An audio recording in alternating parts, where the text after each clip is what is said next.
제가 독일로 하는 게 아니까지 계약하고 나니까지 이 사람들이 우리를 초청해서 반찬하는데 그때 제가 독일어로 뭘 이랬단 말이야.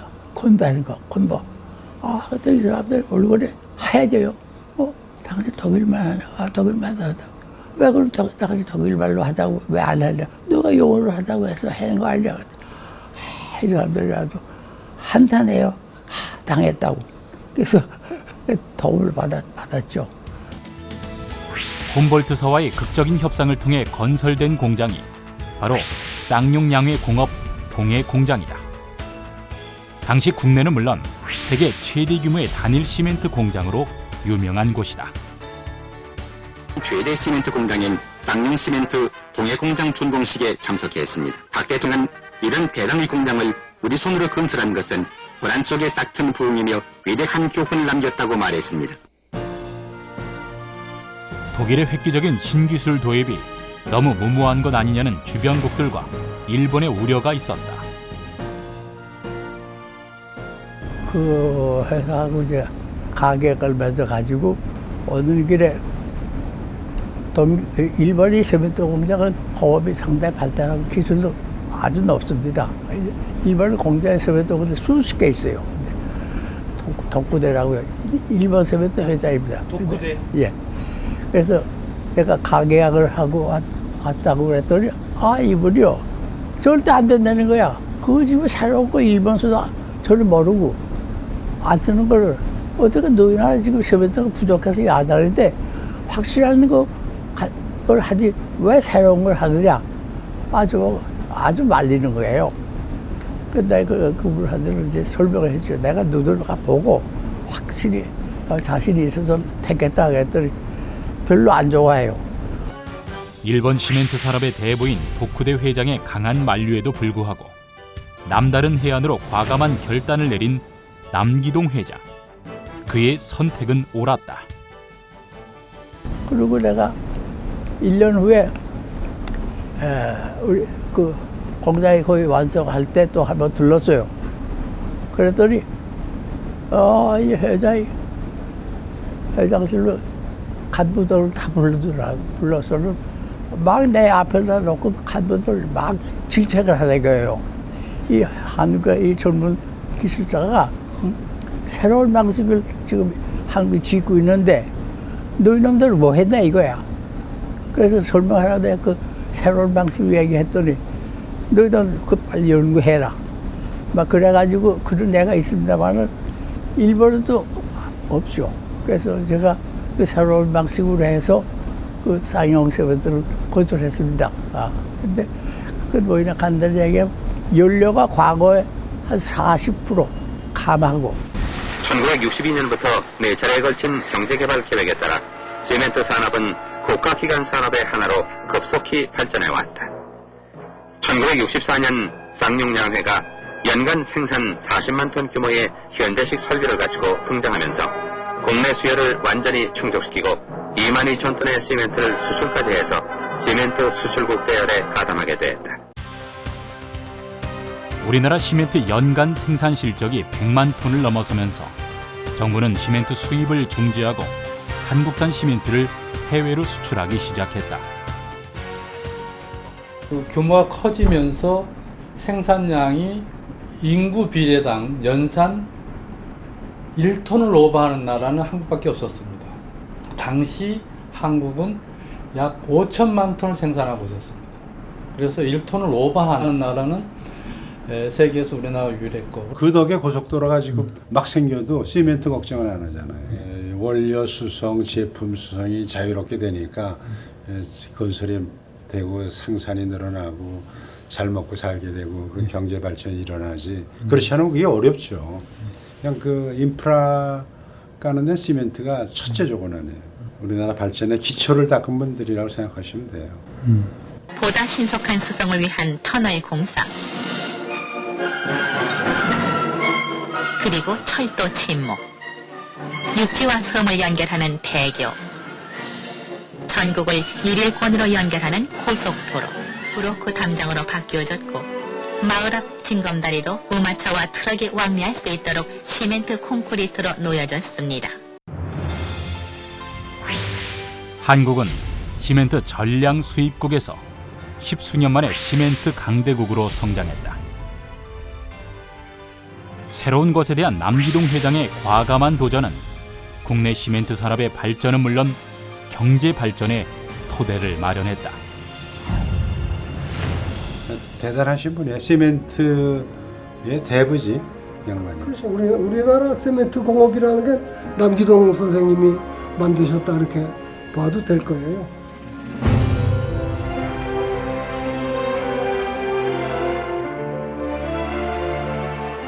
올죽도 문제다가 기름이 갑자기 그 죽도고 놈들이 값을 올리잖아. 연료를 바꿔야 되는 하는 수 없이 비싼 기름보다는 아마 남기동 회장이 지금 그 업적 중에 하나가 말이죠. 오일 파동이 있고 난 다음에 시멘트라는 게 이제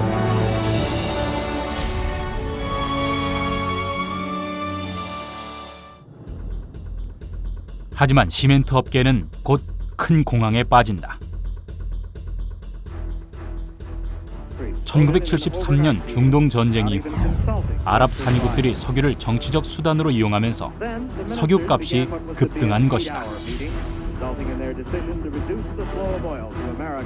2차 오일 쇼크로 당시 동양시멘트에서 부사장으로 근무하던 남기동 회장 역시 큰 위기에 빠졌다. 그의 인생에 첫 번째 위기가 찾아왔다.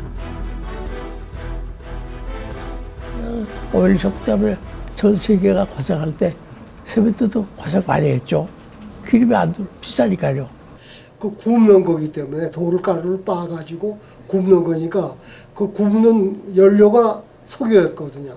석유값이 오일 파동이라는 게 얼마가 갑자기 3배, 4배씩 그 기름값이 올라갔어요. 1차 파동, 2차 네. 파동이 네. 3불 내지 5불이었어요. 정상 가격이 30불까지 올라가요. 그러면서 산업이 아까 얘기한 것처럼 전부 망하는 거예요. 원자재 값이 막 올라가고 그때도 아마 시멘트 공장도 마찬가지였어요. 네, 그러니까 시멘트 공장이 그 기름을 떼는데 기름값이 너무 올라가니까 소위 그 채산이 안 맞는단 말이에요. 시멘트 산업, 연료 다소비 산업 때문에 거기에서 벗어날 수 없습니다. 이와 같을 때 연료 대체 사업을 이제 시작합니다. 벙커 CU 소송에서 석탄 소송으로 전환을 합니다. 고심 끝에 유연탄을 가루로 만들어서 그걸 섞어가지고 이제 열을 가해서 그게 보통 1350도 이상 원리하거든요. 그렇기 때문에 고열을 올리는 데는 그 연료가 필수적인데 그걸로 대체해서 엄청난 경제 효과를 봤다. 남 회장은 공장에서 먹고 자며 연구한 끝에 석탄을 활용하는 신기술을 개발했다. 그 공장이 돌아갈 수가 없어요. 그래서 내가 뭘 했냐면 기름 대신 석탄을 쓰자. 그래서 석탄 가지고 시멘트 굽는 기술을 개발했습니다.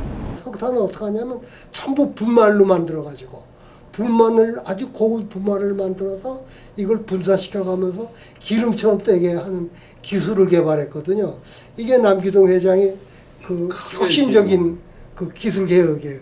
힘들어요. 그 석탄 쓰면 분말을 하는데 분말은 폭발합니다. 아주 폭발하죠. 위험도 있고 하는데 그걸 이제 폭발 안 하게 해가지고 석탄을 쓰는 걸 개발했어요. 동양 시멘트 공장에서는 벙커 CU를 유연탄으로 대체함으로써 연간 25만 킬로리터의 벙커 CU를 절감, 3,500만 불의 외화를 절약하고 있습니다. 그랬더니 그걸 회사에서는 그걸 내라. 딴 데는 그냥 쓰면 안 되겠다. 근데 내가 반대를 했어요. 다른 회사보다 이 회사가 동양세멘트에서 이제 그걸 했다 그러면 동양세멘트에서 생산 원가가 확 떨어질 거 아니에요. 다른 회사가 경쟁이 안 되죠.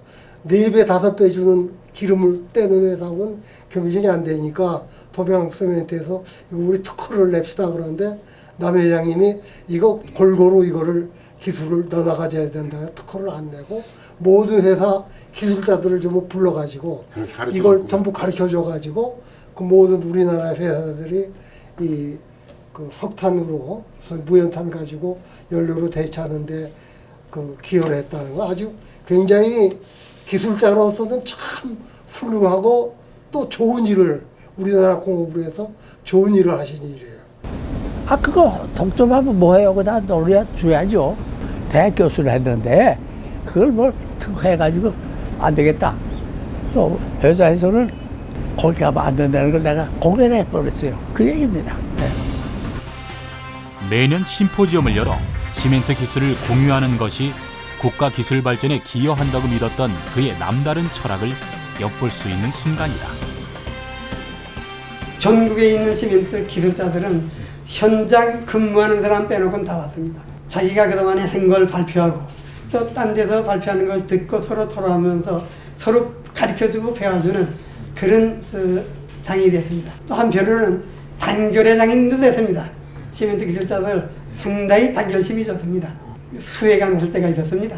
70년대까지 때가 수해가 났는데 이웃 공장에 있는 기술자들이 자기 연장을 가지고 뛰어와서 같이 고쳐줬습니다. 그 아마 요새 그랬다가 저 남이 공장 고쳐준다고 있잖아요. 근데 그 기술자들이 그렇게 아주 친하고 단결되어 있었습니다. 그래서 서로 고쳐주고 이제 그런 이제 그 일도 있은 우리 시멘트 기술인들 그렇게 단결심이 좋았습니다. 시멘트 산업 육성을 위해 60년 넘게 한 길만을 걸어온 남기동 회장. 그 공로를 인정받아 큰 상을 수상하기도 했다. 연간 생산 능력이 2,320만 톤에 이르러서 한국은 세계 10위권의 시멘트 생산국으로 등장하게 되었다. 1980년대 이후 서울올림픽, 주택 200만 호 건설 정책으로 국내 시멘트 수요는 폭발적으로 증가한다. 70년대 말, 80년대 초에는 시멘트가 부족했습니다. 아주 많이 부족했습니다. 그래서 시멘트 파동 뭐 이런 것들도 나오고 그 당시 기억에 시멘트 한 포대 40kg입니다만 시멘트 한 포대에 공장에서 2,000원에 이제 출하가 됩니다만 시중에서 구하려면은 8,000원 가량 줘야 됐던 한 포대에 그런 시절이 있었고요. 경기가 회복되면서 시멘트 파동 위기를 슬기롭게 넘긴 한국은 본격적으로 해외에 눈을 돌린다. 이곳은 묵호항. 우리나라 시멘트 생산량의 3분의 1가량이 이 묵호항을 통해 수출되고 있다. 전 세계에서 우리의 시멘트를 사용하고 있다. 명실공히 시멘트 대국으로 성장한 것이다. 우리 세뱃돈을 많이 수출했습니다. 중동에 많이 나가요. 세뱃돈하고 인도네시아에도 사우디아라비아인데 이라고 많은 수출했죠. 그때 세뱃돈을 더 많이 벌었죠.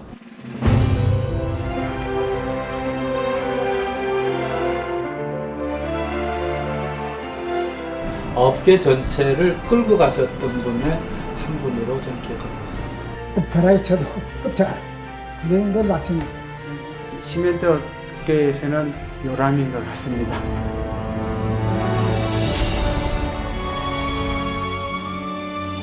인도네시아에서 그 수알토 대통령 사람을 보내서 만나자고 갔더니 인도네시아에 기름하고 섞어서 또 다 있는데 공장을 지어다고 그 마찬가지로 그 수송비가 굉장히 많이 먹잖아요.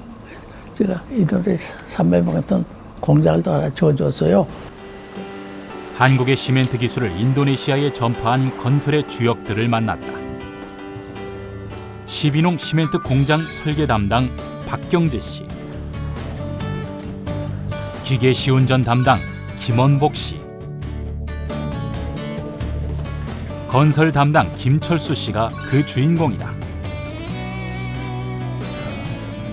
인도네시아 건설 현장에서 함께 땀 흘리며 젊음을 보낸 주역들. 20여 년의 세월이 흘렀지만 자부심은 여전하다. 1990년 70을 넘긴 남기동 회장은 수하르토 대통령의 요청을 받고 자카르타 근처에 150만 톤 규모의 최신식 공장을 짓기 시작했다. 남 회장님 처음에 뵀는데 그때 내 다리 좀 만져봐. 그래 만져봤더니 아주 차돌같이 단단했어요. 그 당시 벌써 한 70 되셨을 텐데 단단하고 운동 하도 열심히 하셔가지고 얼마나 자랑스러워서 만져봐. 그래서 자주 만져드리고 그랬더니. 인도네시아는 13,000여 개의 섬으로 구성된 세계 최대의 섬나라로 적도를 관통하는 열대성 기후 지역이다. 그 날이 덥잖아요. 보면 12에서 2시간 전부 쉬는데 하도 더워서 연중 아침 6시에 해가 뜨고 6시에 해가 지고 연중 30도 이상이에요. 그렇게 정말 능들이 안 올리죠. 네, 정말 해외 초창기 때는 정말 그냥 새벽같이 일어나서 밤늦게까지 정말 그리고 숙소에 들어가면 그냥 쓰러져 자는 거예요. 그 숙소에 나가면 출장을 갔는데 숙소에 들어가서 나는 처음 인도네시아 가가지고 했는데 막 그냥 밤에 막 도마뱀이 막 다니는 거야. 밤에 방으로 그냥 이불 위로 다니고 나 그래서 밤새도록 잠 못 잤다고 그때. 그래서 처음에 가서 이제 얘기했더니 이거 다 도마뱀 있는데 뭐 도마뱀하고 나중에 같이 살아야 돼 그러더라고. 근데 잘 자더라고. 건설팀을 괴롭히는 열대성 기후와 열악한 지리 환경, 낯선 이슬람 문화로 힘들어할 때마다 남 회장은 특유의 편안함과 긍정성으로 직원들을 독려했다. 그래도 쌍용 시멘트 업계 출신이라고 그래서 그런지 많이 이뻐해 주셨어요, 저를. 그래서 사업 중에도 이제 바둑을 참 좋아하세요, 저기 남 회장님이. 그래서 점심시간에는 밥 먹고 다른 사람 쉬는데 꼭 바둑을 두자 그러셔가지고 같이 뒀었습니다. 그리고 항상 운동도 열심히 하시기 때문에 저한테도 운동해라, 또 뭐 일하라 뭐 하면서 참 많이 이뻐해 주셔가지고 이제 그런 인연이 있습니다. 같이 바둑을 둬서 그렇게 이뻐해 주셨나요? 그런 게 제일 많을 겁니다. 아마 다른 분들은 이제 바둑 두는 거 쉬는 시간이니까 좀 쉬고 싶어 했는데 저는 이제 꼭 뭐 제가 많이 집니다만은 그래도 바둑을 많이 져줘서 이렇게 예뻐하신 것 같은데. 많이 지는 편이셨어요? 지금 말은 그렇게 합니다. 인도네시아의 열악한 환경과 문화 차이를 극복하고 2년 반 만에 12농 시멘트 공장을 완공했다. 이는 한국의 뛰어난 기자재와 기술력을 전 세계에 알리는 계기가 되었다. 저희가 인도네시아에 이제 제도 공장이 있어요. 그래서 어느 날 남쪽이 산이에요, 거기는. 그래서 이렇게 산으로 쭉 올라가다 보니까 시멘트 공장이 하나 좌측에 있는데 연기를 저게 뭐냐 이렇게 그 한국 사람이 지은 인도 세멘트라는 겁니다. 그래요. 그래서 있는가 보다만 그랬어요. 어느 날 엔지니어스 클럽에서 한번 만나 뵙고 그 인도네시아에 거기 가다 보니까 그 인도 세멘트라는 게 있는데 한국 사람이 다 지셨다는데 혹시 그거 아세요? 그랬더니 그건 내가 지은 거야. 그래서 아주 그러세요. 그러면서 아주 근데 그 공장이 지금도 잘 돌아가요. 아주. 근데 이 건설하면서 양선 선생님이 이 사람들을 가르쳐줘가면서 해야 되겠는데 뭐 도저히 안 되더래. 그래서 내가 인도네시아 말을 배워가지고 하는 게 빠르겠다 그렇게 생각했겠죠. 그래서 인도네시아 말을 배워가지고 인도네시아 말로도 그 사람들하고 소통을 하니까 아주 일이 잘 진행됩니다. 거기서 운영을 해야 되니까 기술자 일하는 사람을 40명 해서 3개월씩 제가